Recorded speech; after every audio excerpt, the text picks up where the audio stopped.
राहुल गांधी दोषी करार दिए गए हैं। मानहानि केस में राहुल गांधी दोषी करार।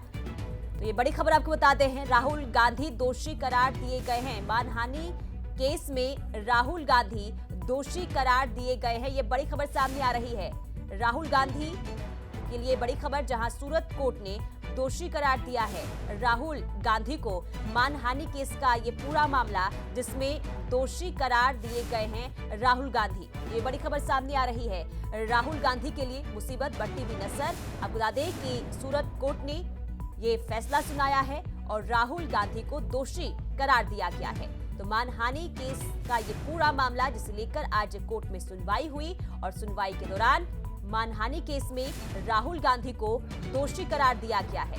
ये बड़ी खबर सामने आ रही है। राहुल गांधी को सूरत कोर्ट में, राहुल गांधी में जो मानहानि केस का जो मामला दर्ज था उस पर सुनवाई आज हुई है कोर्ट में, जिस पर राहुल गांधी को दोषी करार दिया गया है। ये बड़ी खबर आपको बता रहे हैं। राहुल गांधी दोषी करार दिए गए हैं। मानहानि का ये पूरा मामला, मानहानि केस दर्ज हुआ था राहुल गांधी पर, जिस पर आज सूरत कोर्ट ने सुनवाई की, जिसके बाद दोषी करार दिए गए हैं राहुल गांधी। ये बड़ी खबर सामने आ रही है। राहुल गांधी दोषी करार दिए गए हैं। मानहानि केस में राहुल गांधी दोषी करार दिए गए हैं।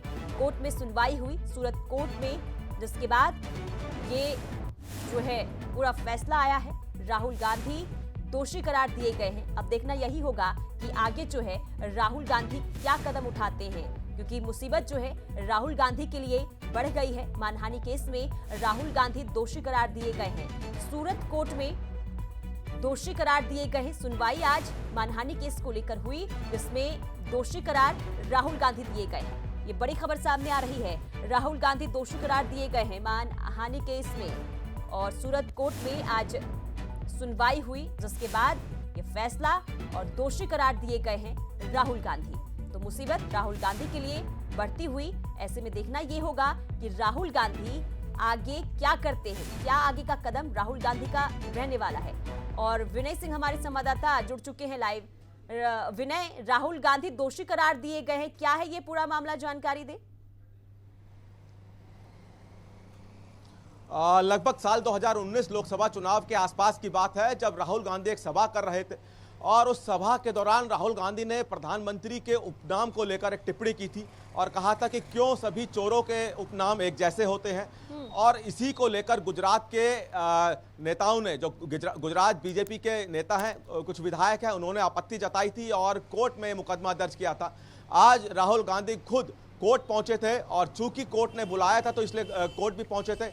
राहुल गांधी को दोषी करार दे दिया गया है। अब चूंकि प्रधानमंत्री के उपनाम पर इस तरह का विवाद किया गया तो उसको लेकर कोर्ट में सुनवाई हुई, पक्ष रखे गए, दलीलें रखी गई, राहुल गांधी को दोषी करार दिया गया है। थोड़ी ही देर में राहुल गांधी को इस मामले में सजा का भी ऐलान हो सकता है। चूंकि अभी दोषी करार दिया गया है तो हो सकता है कि सजा पर भी बहस हो, लेकिन ये देखना होगा कि क्या सजा आज ही होती है या फिर सिर्फ सजा पर बहस होती है। लेकिन सबसे बड़ी बात यह है कि प्रधानमंत्री के उपनाम पर दिए गए विवादित बयान पर राहुल गांधी को कोर्ट ने दोषी करार दे दिया है। जी विनय, देखिए मुसीबत जो है राहुल गांधी के लिए बढ़ती हुई नजर आ रही है। हालांकि सजा क्या मिलती है ये देखने वाली बात रहेगी, लेकिन ये बताइए कि क्या इसे लेकर कांग्रेस की तरफ से कोई प्रतिक्रिया सामने आई है या फिर राहुल गांधी की तरफ से कोई प्रतिक्रिया? अभी फिलहाल कोई प्रतिक्रिया सामने नहीं आई है कांग्रेस की, लेकिन इसमें कोई दो राय नहीं है कि जल्द ही कांग्रेस के नेताओं की तरफ से इस पर प्रतिक्रिया आएगी, क्योंकि राहुल गांधी को दोषी करार दिया गया है इस मामले में। और अगर देखना भी ये होगा कि राहुल गांधी को सजा को लेकर क्या बहस होती है, सजा पर क्या सुनवाई होती है, कितनी सजा मिलती है, ये भी देखना होगा। लेकिन यहाँ पे एक जरूर झटका जरूर कहेंगे, क्योंकि जिस तरह से भाषणों में नेताओं की तरफ से इस तरह से विवादित बयान दिए जाते हैं, तो ये कहीं ना कहीं आने वाले समय के लिए एक सीख रहेगी कि बयान देने से पहले उसको सोचा जाए।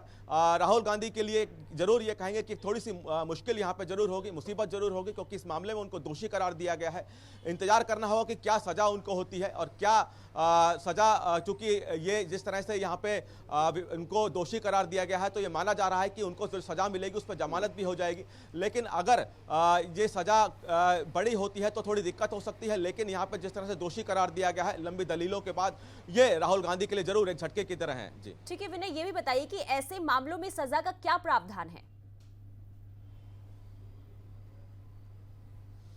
देखिए, प्रधानमंत्री के उपनाम को लेकर विवादित बयान देना कहीं ना कहीं ये एक बड़ा संवेदनशील होता है। और चूंकि गुजरात के नेताओं की तरफ से राहुल गांधी के इस बयान पर आपत्ति जताई गई थी, तो अलग अलग सजाएं होती हैं और देखना होगा कि किस तरीके की दलीलें राहुल गांधी के पक्ष की तरफ से रखी गई थी। क्या वो अपनी दलीलों में कुछ सफाई दे पाए थे या नहीं, तो ये जज पर भी निर्भर करता है कि कितनी सजा होगी, किस तरह की सजा होगी, क्या वो जमानती होगी। अमूमन इस तरह के जो मामले होते हैं उसमें जमानती सजा होती है, तो संभावना है कि जमानत भी राहुल गांधी को मिल सकती है। तो ये बताइए विनय, कितनी देर में जो है सजा को लेकर फैसला आ सकता है, इसे लेकर क्या है जानकारी? अभी चूंकि दोषी करार दिया गया है, तो थोड़ी देर में ये माना जा रहा है कि राहुल गांधी की सजा पर बहस होगी कि क्या उनको सजा होगी। चूंकि राहुल गांधी के पक्ष की तरफ से जो वकील होंगे वो कम से कम सजा की कोशिश करेंगे और इसी को लेकर सजा की बहस होगी। सजा की बहस पूरी हो जाने के बाद ही कोर्ट की तरफ से ये बताया जाएगा क्या सजा राहुल गांधी को दी गई है। और अगर बात करें, क्योंकि दोषी करार दिया गया है, ऐसे में दोनों पक्षों की तरफ से बात करें तो क्या दलीलें रखी गई कोर्ट के सामने, क्या कुछ कोर्ट में हुआ?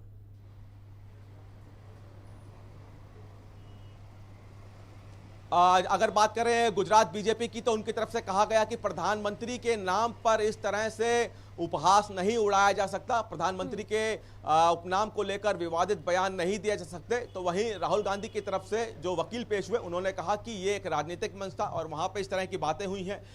सफाई दी गई राहुल गांधी की तरफ से, चूंकि ये बताया जा रहा है कि साल 2019 का ये मामला है और तब से मामला कोर्ट में चल रहा था, तो अलग अलग तारीखों पर अलग अलग सफाई यहाँ पे दोनों पक्षों की तरफ से दी गई और दोनों पक्षों की गहन सुनाई के बाद ही आज कोर्ट ने ये तय किया है कि राहुल गांधी इस मामले में दोषी पाए गए। जी बिल्कुल। और देखिए, राहुल गांधी के लिए झटका भी यहाँ पर, क्योंकि आने वाले दिनों में चुनाव है और ऐसे में राहुल गांधी को ये झटका लगा है और कहीं ना कहीं क्या विनय इसका असर चुनाव पर भी देखने को मिल सकता है अगर चीजों को आकलन किया जाए तो? देखिए, राहुल गांधी की मुश्किल जरूर इस मामले में बढ़ सकती है, क्योंकि इससे पहले ही अभी कुछ दिनों पहले हमने देखा था कि राहुल गांधी के घर दिल्ली पुलिस पहुंची थी, क्योंकि राहुल गांधी ने कश्मीर में एक बयान दिया था और कहा था कि कुछ लड़कियां जो हैं वो यौन पीड़ित है और पुलिस के सामने जाने से बच रही है। उसको लेकर भी पुलिस ने राहुल गांधी को नोटिस दिया था, राहुल गांधी घर भी पहुंची थी।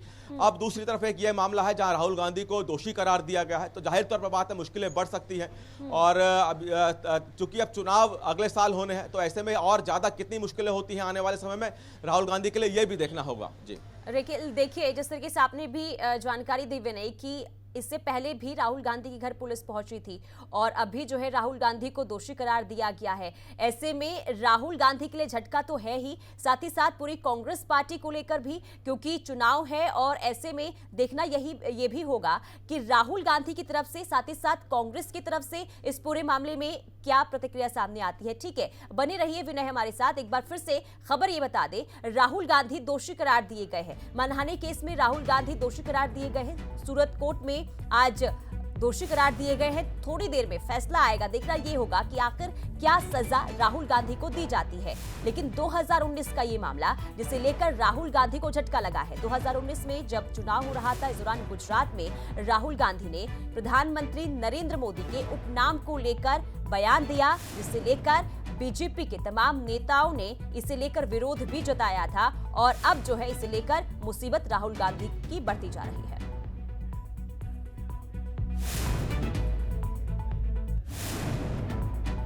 और ये जो तस्वीर आपको दिखा रहे हैं, ये सूरत कोर्ट में जाते वक्त की तस्वीर और थोड़ी देर में सजा का ऐलान भी हो जाएगा। देखना यही होगा कि आखिर क्या सजा राहुल गांधी को मिलती है, क्योंकि कोशिश यही की जाएगी राहुल गांधी के वकील की तरफ से कम सजा दी जाए। हालांकि क्या सजा मिलती है ये देखना होगा, लेकिन राहुल गांधी के लिए ये बड़ा झटका 2019 में गुजरात में जब राहुल गांधी प्रचार कर रहे थे, इस दौरान प्रधानमंत्री नरेंद्र मोदी के उपनाम को लेकर जो बयान दिया था, जिसे लेकर काफी गहमा गहमी भी दोनों पार्टियों की तरफ से देखने को मिली थी और इसे लेकर केस भी दर्ज करवाया गया था और आज इसे लेकर कोर्ट में सुनवाई हुई और राहुल गांधी को बड़ा झटका लगा है और दोषी करार दिया गया है। थोड़ी देर में सजा का ऐलान भी हो जाएगा और ये तस्वीर आपको दिखा रहे हैं जब राहुल गांधी सूरत कोर्ट में जा रहे थे। हालांकि सजा क्या दी जाती है ये काफी अहम हो जाता है। विनय के पास चलते हैं।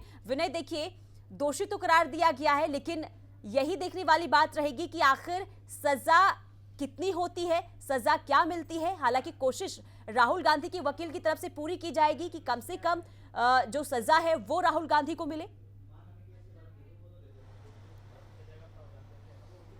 देखिए, इस तरह के मामले अगर जब होते हैं मानहानि के मामले, तो उसमें देखा गया है जो कोर्ट में प्रावधान है सजा का, उसमें अधिकतम सजा 2 साल की होती है। हालांकि जुर्माने का भी प्रावधान है कि जुर्माना भी लगाया जा सकता है और अधिकतम सजा 2 साल की होती है। तो अब देखना होगा कोर्ट क्या इसमें अधिकतम सजा चूंकि 2 साल की है तो कितनी साल की सजा यहाँ पे होती है, या फिर सिर्फ जुर्माना लगाया जाता है राहुल गांधी में।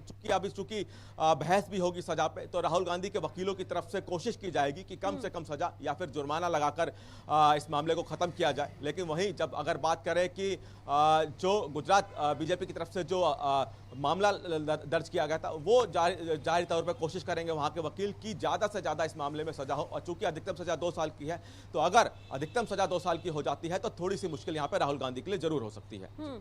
और अगर ये बताइए विनय, अगर 2 साल की सजा हो जाती है, ऐसे में आगे राहुल गांधी के पास क्या विकल्प रह सकता है?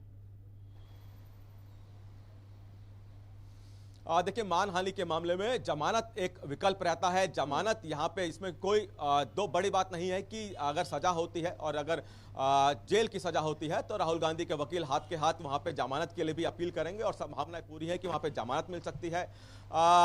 कोशिश की जाएगी राहुल गांधी के वकील की तरफ से जमानत की, और अगर हाथ के हाथ जमानत मिल जाती है तो राहुल गांधी के लिए ये राहत की बात होगी। लेकिन अगर इसमें किसी तरह की परेशानी आती है तो इसमें थोड़ी सी दिक्कत राहुल गांधी के लिए जरूर हो सकती है। और ये भी बताइए विनय, क्या अभी ताजा अपडेट सामने आ रहा है? कोर्ट में क्या दलीलें जो है दोनों पक्षों की तरफ से शुरू हो चुकी है? कितना समय और लगेगा?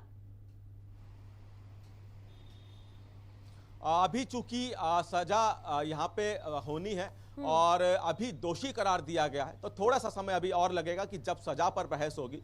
क्योंकि जब भी किसी को दोषी ठहराया जाता है और उसके बाद सजा पर बहस होती है तो उसमें थोड़ा समय दिया जाता है ताकि दोनों पक्षों की तरफ से अपनी अपनी तैयारी कर लें। और चूंकि सजा पर बहस होनी है तो दोनों पक्ष यहाँ पे अपनी अपनी पूरी कोशिश करेंगे। राहुल गांधी की तरफ से कोशिश की जाएगी कम सजा की, तो वहीं गुजरात बीजेपी की तरफ से कोशिश की जाएगी ज़्यादा से ज़्यादा सजा की। दोनों पक्षों की सजा पे बहस हो जाएगी, उसके बाद कोर्ट तय करेगा कि कितनी सजा होगी यहाँ पे मानहानि का चूंकि मामला है। और जिस तरह से अभी आपको बताया कि अधिकतम 2 साल की सजा या फिर जुर्माने का प्रावधान है, तो ये कोर्ट पर भी निर्भर करेगा कि राहुल गांधी को क्या सजा दी जाती है। ठीक है विनय, नजर बनाए रखे, तमाम अपडेट्स आपसे लेते रहेंगे।